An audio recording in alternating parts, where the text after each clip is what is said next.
Hold up, wait a minute, let me put some Kush up in it. Hold up, let me Kush up in it.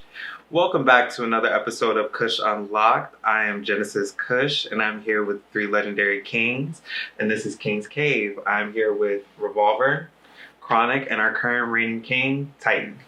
How you guys feeling today? We feeling good, man. Feeling great, man. Happy to be here. Feeling great. Okay, so let's jump right into it. The main question that everybody gets asked, what made you join Kush? I'm gonna laugh every time. It's the girl. That's what the God it was. We was in line and it was like a cafeteria, lunchroom, whatever you want to call it. We was in line. We seen the flyer. He was like, man, we ain't doing nothing else. You know, it's girls in the mountain. So we go mosey on there, and what do we see? 30, 40 girls on the stage. So you know, we all was in there, all in the back, like, oh yeah, we want to do whatever y'all need us to do. We on the team, and that's how it was. And we just stayed. Yeah. So I'm gonna be real about mine. Like he said, me, him, and a couple other boys, we was already cool. Like before that, we just met that year. He tried out a semester before, so we tried out in like October, I think. We tried out in January. But this the thing though. We seen him knowing all the girls on campus. He knew every girl on campus. We were like, bro, how you know all them girls? He mean, we all knew. He's on some, because we all tried out for the model team. We like, wait, we trying out next semester. So January came, me, Alan, Jimmy, all we tried out. Yeah, and ever since then, we've been on the team. Well, all of them left, but I'm still on the team though. But you know. Yeah, I think fall 2015, me and Chronic. Same thing he said. I went to one of the shows over the summer. I think I like Trap House, what was it, like Trap House 2 or something like that. Seeing all them girls, I was like, I gotta do it, man. But I had been dancing since I could walk for real, so I fell in love with performing like real fast. It just was something natural that I love to do. I was up there with my brothers. We was having fun, having a good time, so I stuck with it, fell in love with it. And now, look, we at now, 2020, been a long time. Okay, so each reign was a very different year for everybody. If you had a book about your reign as king, what would it be titled, and what is your first chapter? Let's start with the current king. If I could have a book about my reign, it would be titled New Beginnings, because after the show that I got crowned, all my peers decided they wanted to leave me. They decided they wanted to leave me, so it's called New Beginnings, the start of something new. That's chapter 1. Okay. Okay, my book next? Yeah. My book would be action-packed, and the first chapter would be Yikes. Why yikes? It was just a lot going on, you know what I mean? It was just a lot going on. That's really the only way you could say That's it. a year I wish we could go back to. Yeah, because it wasn't even like bad stuff all the time. It was just yikes. You know what I mean? Okay. I can see that. I think my book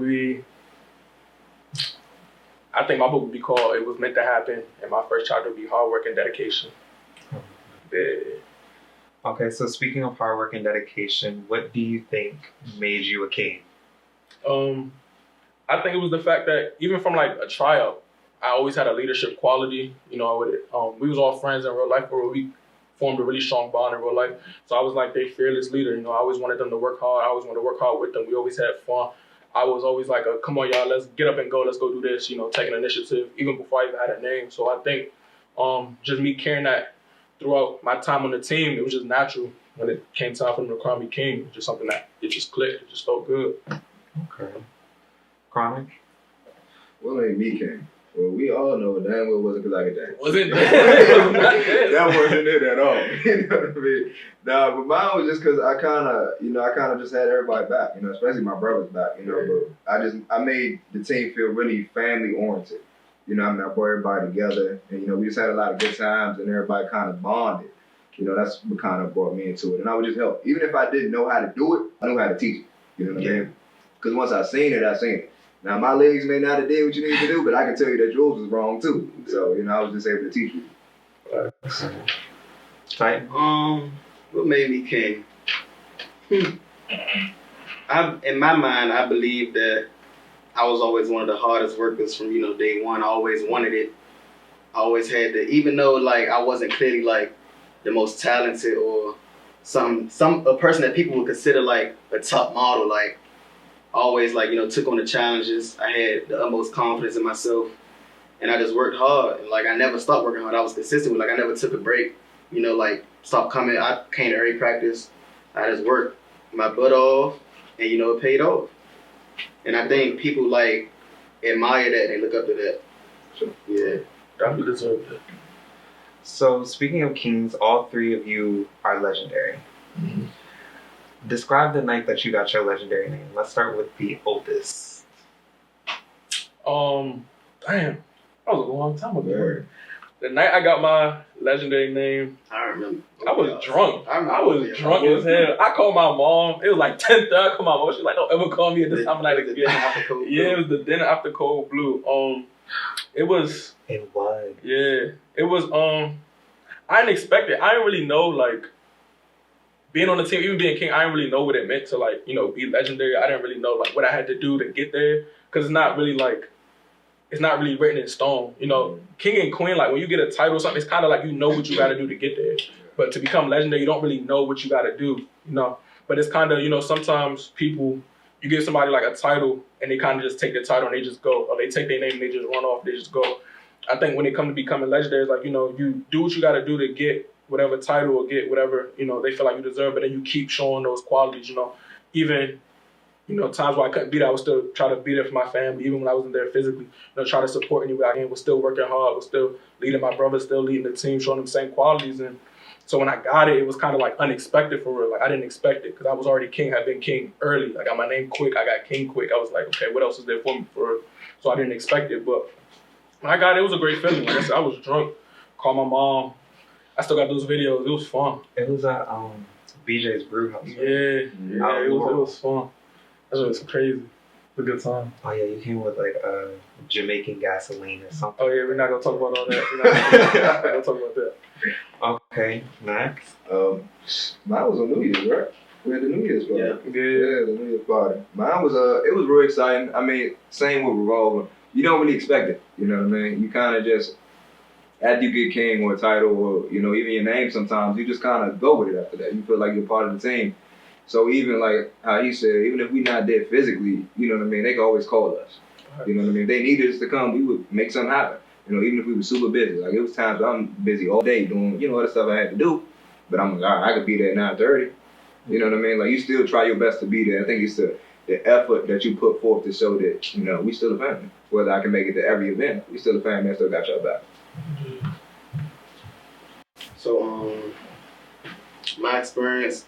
The moment I became legendary, it was recently, 2 weeks ago, I believe, and I ain't expected it at all. I could say that, like, it was like an in-practice ball. Like, I ain't even gonna lie, I didn't even think, like, especially how I've been on Kush, like, I never expected, like, me to even be able to, like, be considered as legendary, because, I mean, I don't know, I just ain't expect it, and I didn't think that I could possibly be legendary, but it was a great feeling. It made me realize, reflect on the past years on Kush. And I told myself, okay, I worked for this. It's the top of the top, but I'm not gonna stop working now. I love proving people wrong. So, and it was just a great moment. Great moment. Sir. Yeah. I think the in practice ball, that was our first like real ball in practice. Yeah. That was fun. That was definitely fun. It was a good time. Good time. So my next question to the three of you, your top three lineup as like performance runway, your top three members for that lineup. Ever? We talking about ever? Past and now present. So ever. Ever. Yeah. Okay. For performers? Performance. Performers. Okay. Not runway not included, just performing? Is runway included? Yes. Okay. So three.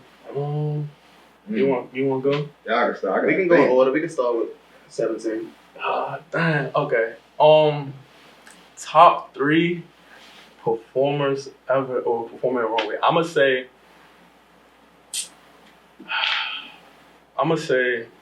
Can I say myself? Yes. All right. I'm gonna put myself at number 3. I'm gonna put myself at number 3. Number 2, I'm gonna go prototype. Prototype for performing and runway. That's a smooth criminal right there. Oh, sure. And then my number 1 is gonna be Queen Phoenix. That's my number 1 performer, cause all time. I love that girl. Can we do 3 males and 3 females or not? Bro, we not doing all that. We're not doing all that. I'm gonna go number 3. Prototype's gonna be my number 2, and Queen Phoenix gonna be my number 1. So we combine the runway and Yeah. okay. So my number 1 is gonna be Phoenix. I mean, Can't beat that. You can't. It is what it is. Number 2, we talking about performers. Performance and runway. Combined? You gotta do both, yeah. Okay, combined. I'm actually tie you and Prototype together because y'all, you know, kind of bounce off each other. You know, mesh a lot. I can eat that. I can take that. Let me see. God. Let me see. What's my number 3? Number 3 of all time. I think that's what's making it so hard. Yeah, you gotta try to remember like all the way back. All the time, yeah. Everybody who's been on the team. Matter of fact, you know what I'm gonna say? I'm gonna say Pharaoh. Because I remember he was like the first boy I ever seen that actually came in there and was like really killing it. You know what I mean? Because he could dance, he could walk, he was leading us too. You know, I was kind of like, you know, kind of set me back a little bit. Like, oh shit, I can do this. You know. But yeah. So for my 3, I'm gonna go with number 3. Oh, that's a good one. Yeah. Hey, yeah. See, it's hard to think about everybody now. Number Infinity 2, was I'ma go. a strong performer. Number 2, I'm gonna go. Let me thinking now. Yeah. I want to put a girl in there. Number 2. Nah, number 2, I'm gonna go Revolver. Yes, sir. I can go Revolver. Appreciate that. Number 1, I'm gonna go. Y'all are missing out. We talking about anybody with a Kush name, right? Yeah. Yeah. I'm going Devo number 1. But he was like the president. That's not He's a given, Devo Kush. though. Yeah, you're right, but that was a given. I'm going Devo. Like that's I number didn't 1. even know he was in the Yeah, conversation. right. You said Cushman was ever. But do y'all remember the time he jumped off the stage and did a split? Yeah, Like, that's why he's yeah. number 1. Right, I thought it's like it's number 1 and then 1, 2, 3. You know what Oh, I'm saying? 1A, 1B, You gotta think. At the time, he wasn't the president. At the time, he was just like a. When were we on the team that he was we wasn't. president? We When wasn't on was the we team. on the team when Pharaoh was on the team? When But he's come back to perform with us. And Devo performed with us now to this day. That's my number 1. Don't argue with me. I'm not disagreeing. Right. I'm just saying that was a given for me. Yeah, You know what I'm saying? no. I seen the man jump off stage. Yeah. All right, go ahead. Man. Next question. That's my top 3. That was a solid 3 though. Yeah. Okay, so you guys started with Devo as president, right? Yeah. Which means that y'all started on Bowie State's campus. Mm-hmm. So for a lot of us now, we're all students, we all work, and we're also still on the team.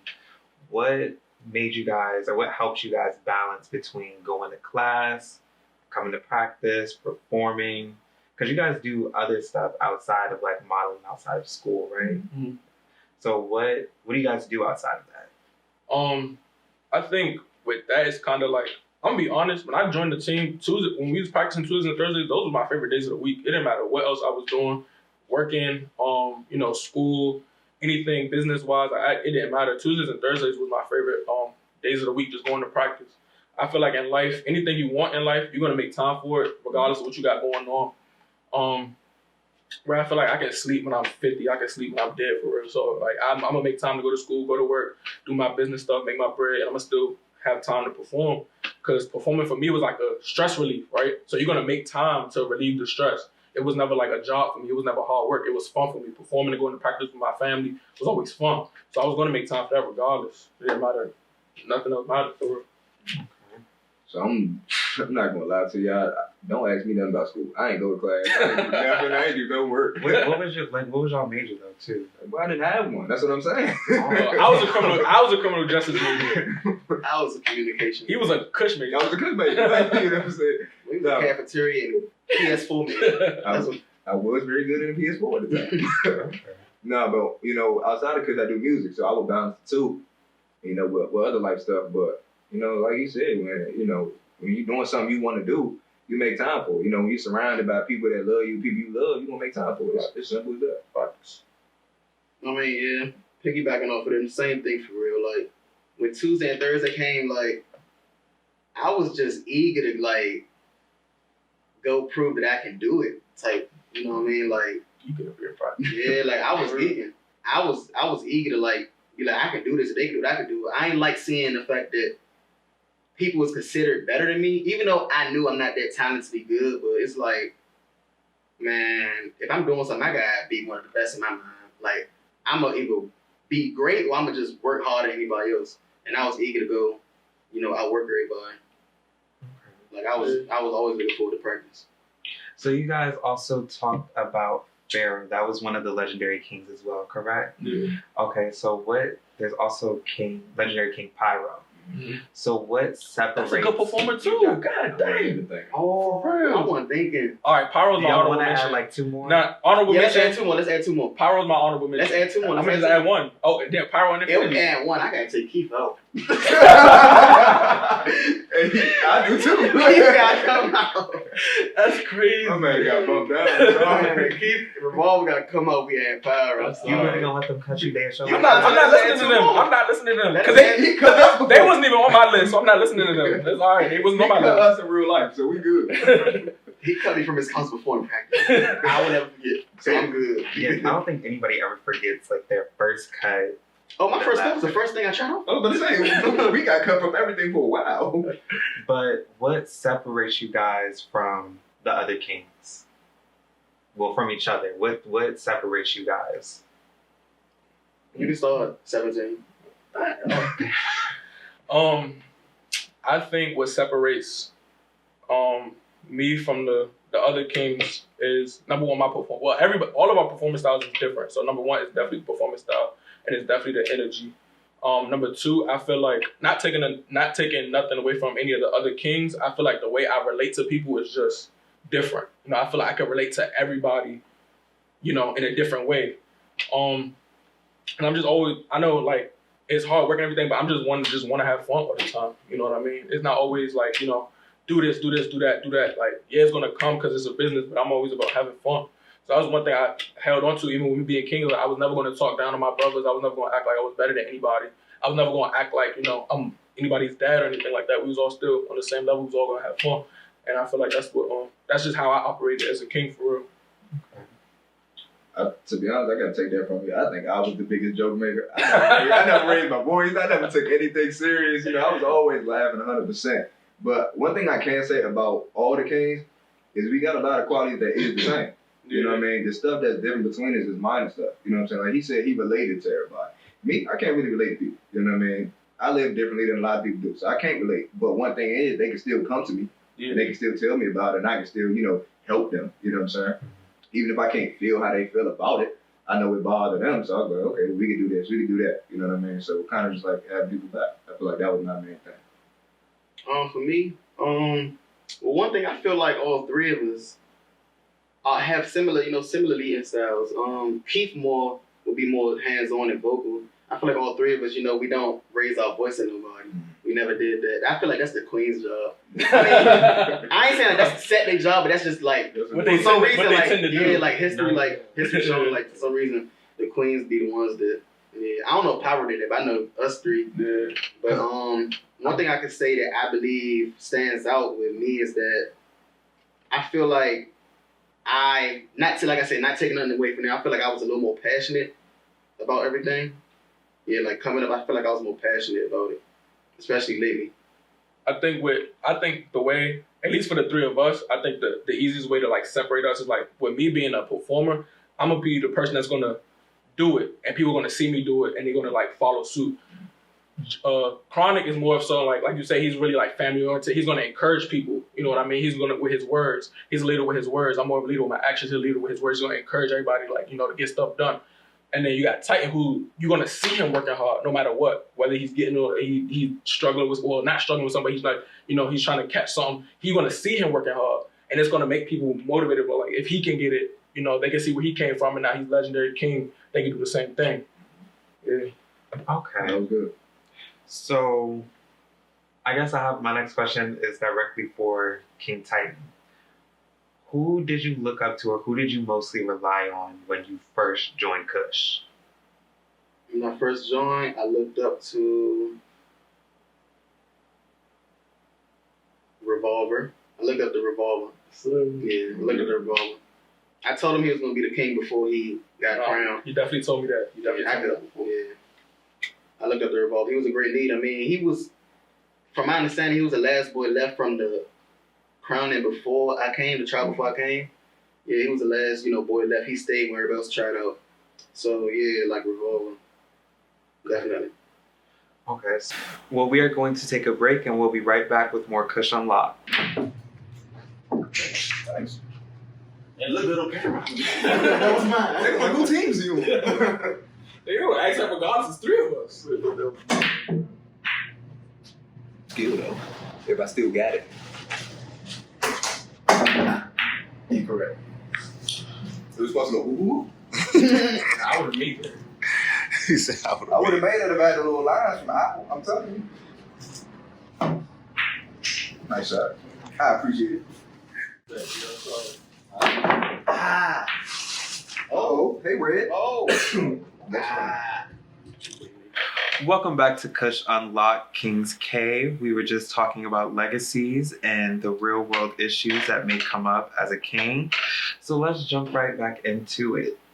How have you guys been dealing with COVID as far as staying busy, keeping up with workouts, stuff like that?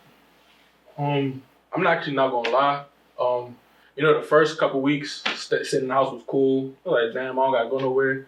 That's nice. But after a while, it kind of gets redundant. You kind of have to make yourself get up. Excuse me. You kind of have to make yourself get up and go do things. You know what I mean? Kind of just sit in the house every day after a while. Not really it don't really get to get sad, but it kind of pushes you a little down.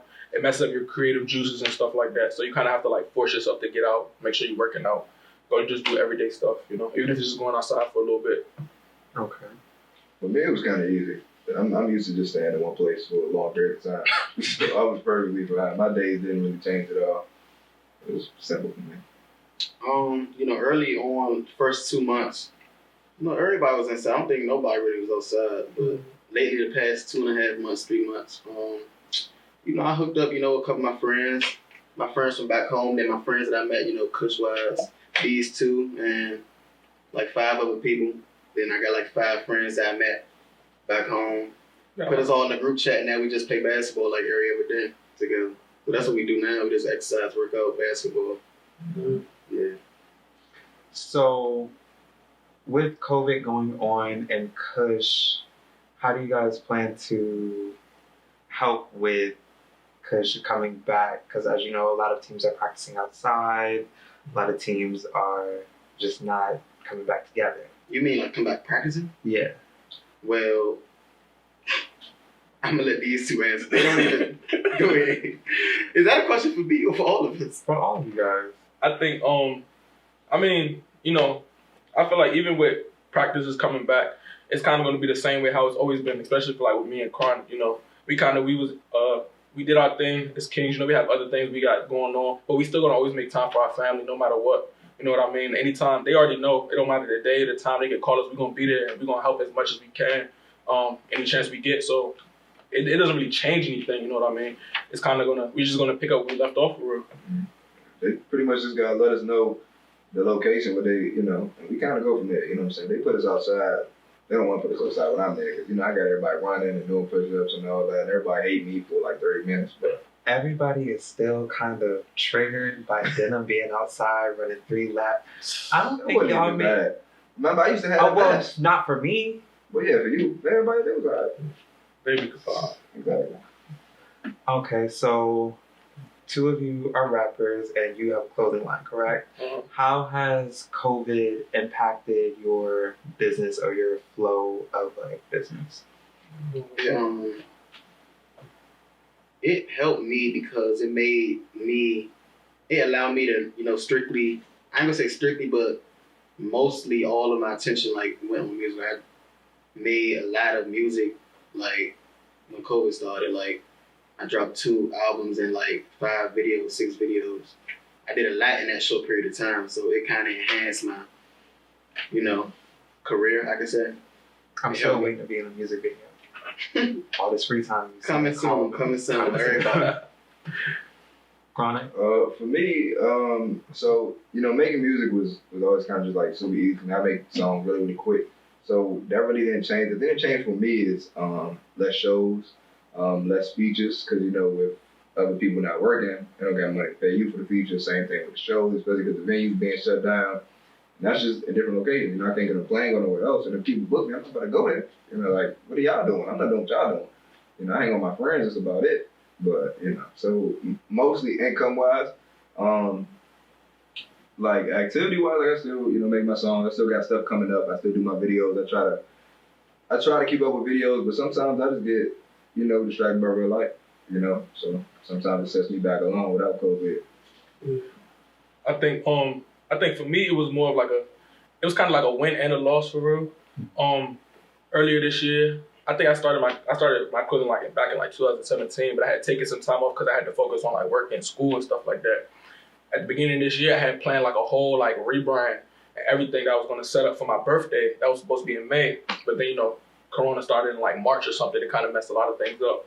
I ran into a lot of problems with manufacturers trying to get stuff because everything is closed down. Borders was closed, stuff wasn't working. But at the same time, it allowed me, because I really couldn't do much, it allowed me to invest more time into my brand, creativity wise, and invest more money into my brand because I wasn't spending it on nothing else. Everything closed for real. So it was kind of winning and loss. So I still, hopefully soon within the next month or so, I have some new stuff out. Like I said, I'm still talking to manufacturers and stuff, but even now, they're still dealing with pushbacks from delivery services and stuff because of coronavirus. So it was a loss, but it's also a win too. It's always a learning process, and anything you do that's creative.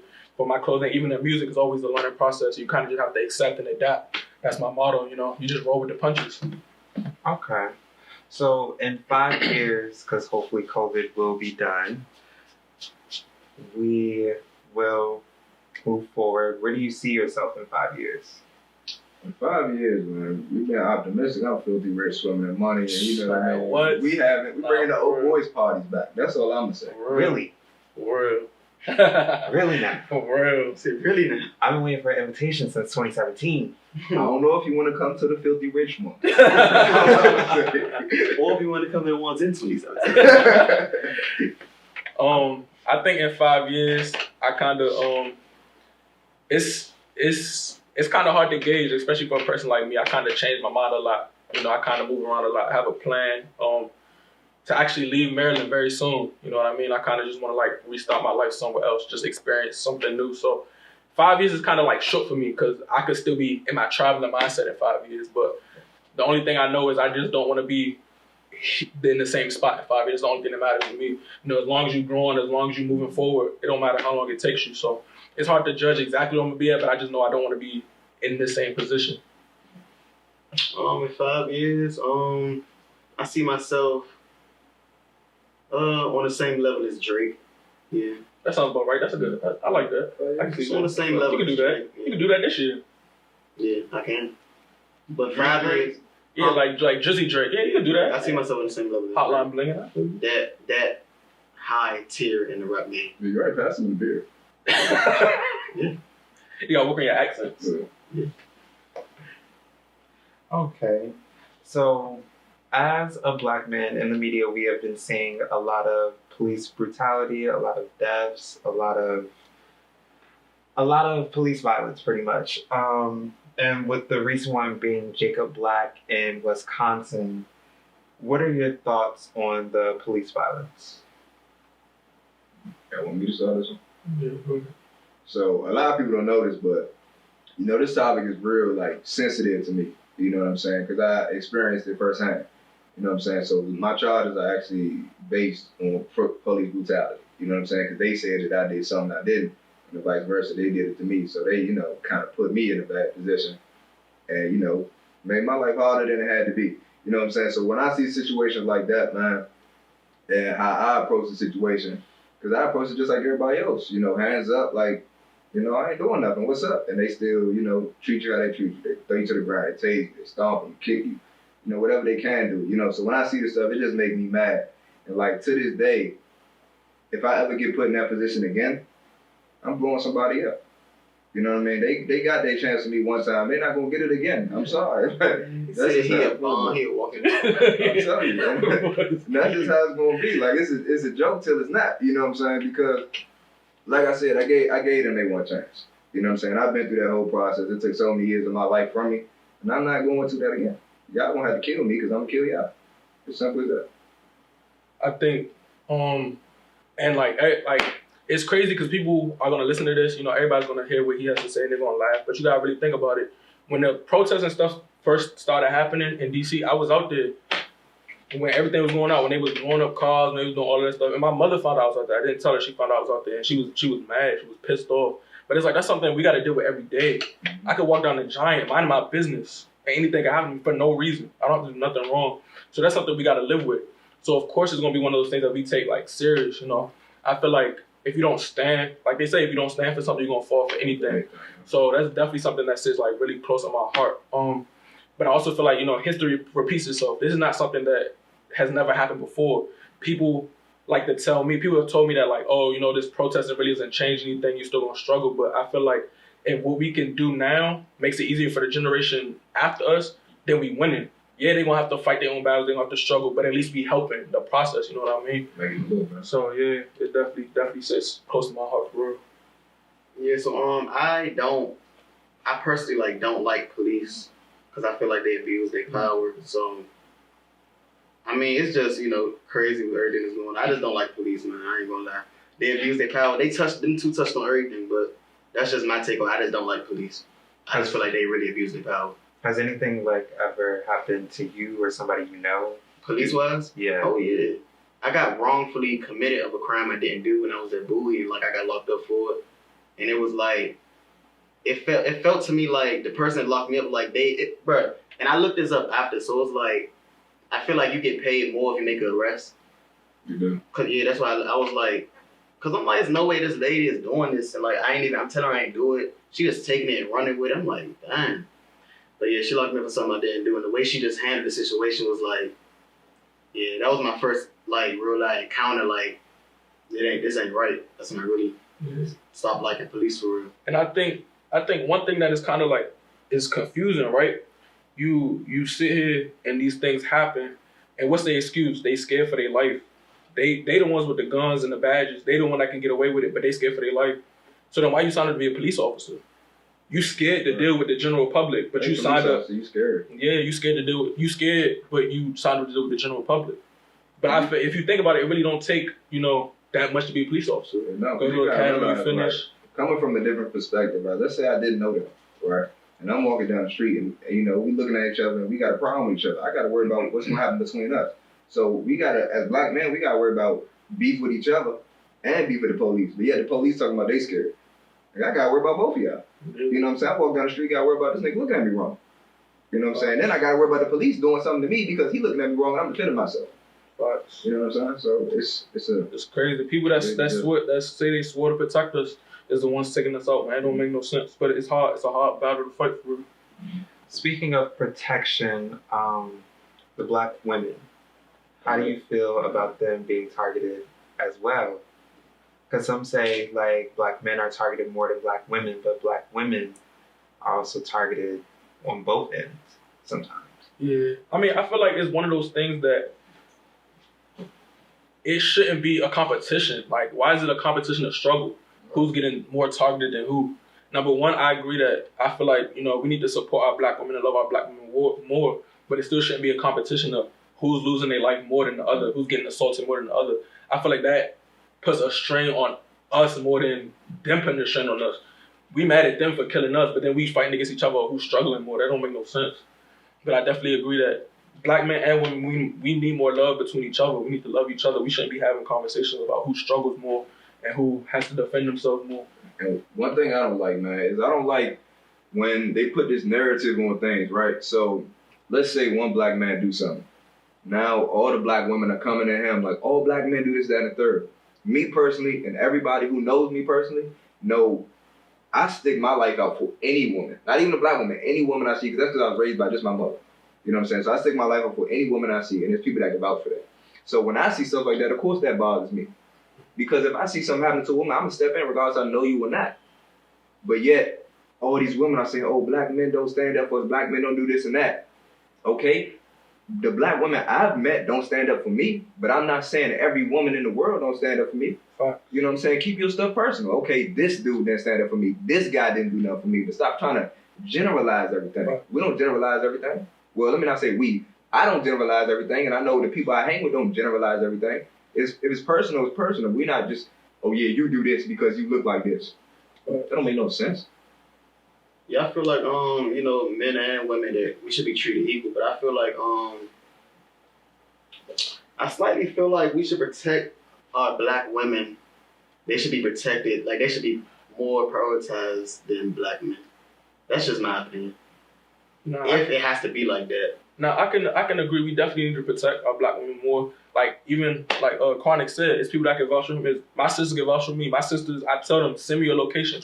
A man should have your location no matter what, because they have to be able to find you if anything go wrong. You should have somebody that you could call to be there for you no matter what.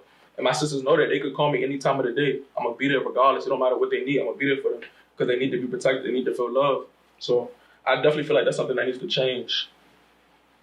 Okay.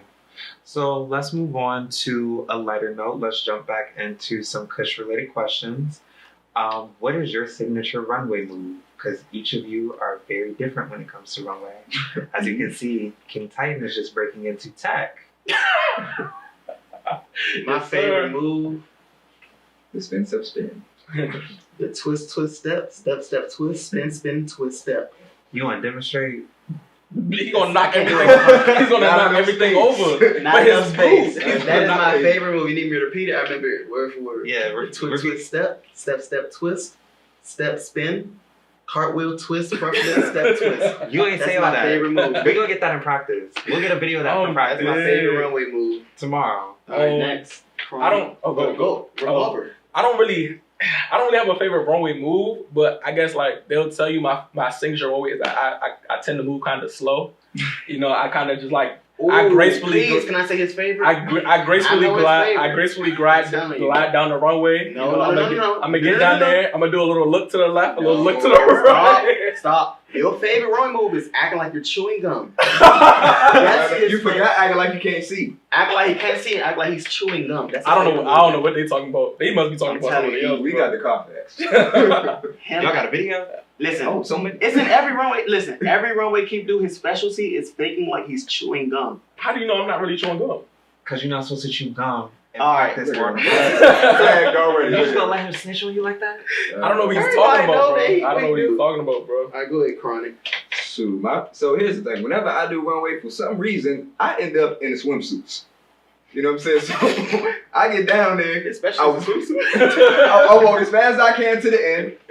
I'm gonna give the ladies a couple seconds to look though. Now I'm turning around, I'm hightailing it out there. It's cold, they got me barefoot. You know what I'm saying? So I'm Yeah, trying that man get is it done. speedo. I'm So trying to tell you you. the one that break the flow of traffic. Oh, of course. Yes, sir. Of course. I thought you would say no. No, I really wanted you to say no. Well, you gotta realize I break it, but then I fix it. Because I walk fast up there, but I wait so they could look. But then I walk fast back. You see what I'm saying? So I get a crowd what they want. That's what matters. Okay. I'm dude. So if you can describe Kush in one word, just one, not two, not three, one word, what would it be? Fam. That's a good one. Go ahead, Keith. I'm gonna say family too. I gotta be different, man. I can't say the same. Say boo. Kush. Family. But you gotta understand though, it's one of those things like we was all you gotta imagine, like when I met them, I didn't expect to be this close with them. You know, we was kind of put together because we was interested in the same thing. And now we've grown to like these are people I could call on in real life. If I was ever down bad tomorrow, I can call them first. I could go months without seeing anybody on Kush, and I could show up to like a practice, and it's gonna feel like I never left. Yeah. You know what I mean? It's always gonna feel like good times. We go on trips together. There's people I could call for anything. So it's always gonna feel like that. It's always gonna feel like a family. That's the best word to describe it. Yeah. Family. Okay, so the three legendary kings Yes, sir. left behind a legacy, making one currently. What advice would you have for the future kings? Future Kings. Can I start this one? Go ahead. Okay, Future Kings. This is coming from somebody who is not the best performer. You know what I'm saying? Don't let that get you down. You know what I mean? Like, that don't stop you from still being who you is and bringing what you got to the table. You know, because I remember there was a lot of people that I seen quit because they're like, oh, I can't dance. Nigga, I can't dance neither. You know what I'm saying? But that don't mean I'm still going to try, and I'm still going to do whatever I can do. Like, there was people on the team that was good at lifting tables. You better lift that table then. You know what I'm saying? You better lift the table. Better be that tree. Yeah, be that tree. You know what I'm saying? Just do what it is. Like it's not that serious. People take it they take it to heart too much. You know what I'm saying? Like just do what you good at, and that's what the team gonna appreciate. Yeah. I think for me, my thing that I would tell them is, just be yourself. Don't let nothing change you. Like I said, I came in one way, I stayed that way the whole way through. I stayed genuine. Some people, they get offended. Like he said, they take stuff to heart to get offended. They switch up. They grab their name and they go. They grab their title and they go. Just be there to have fun. That's all it is. Be there to have fun. Be yourself. Everything else going to naturally fall into place. Just don't ever change. I would say, for the Kings after me, don't ever quit. Don't give up. Keep making sure. Like when you get crowned, don't make sure it's not like, all right, I can like slack off. I can like take a breather. I can do it. Nah, like I feel like you should work harder. Like because people looking up to you. That's when people start looking up to you for real. Like you gotta keep working hard. Don't let the hard work stop. So, we have talked about legacies, what have made these three men kings. We have talked about police brutality to COVID. That is a wrap on Kush Unlocked, King's Cave. That's not good. Hi, and welcome back to another episode. Welcome back to another episode of Kush Unlocked. I'm sitting here with the three legendary kings. One, just closing, action. So, we have talked about legacies, what have made these three men kings. We have talked about police brutality to COVID. That is a wrap on Kush Unlocked, King's Cave. That's not good.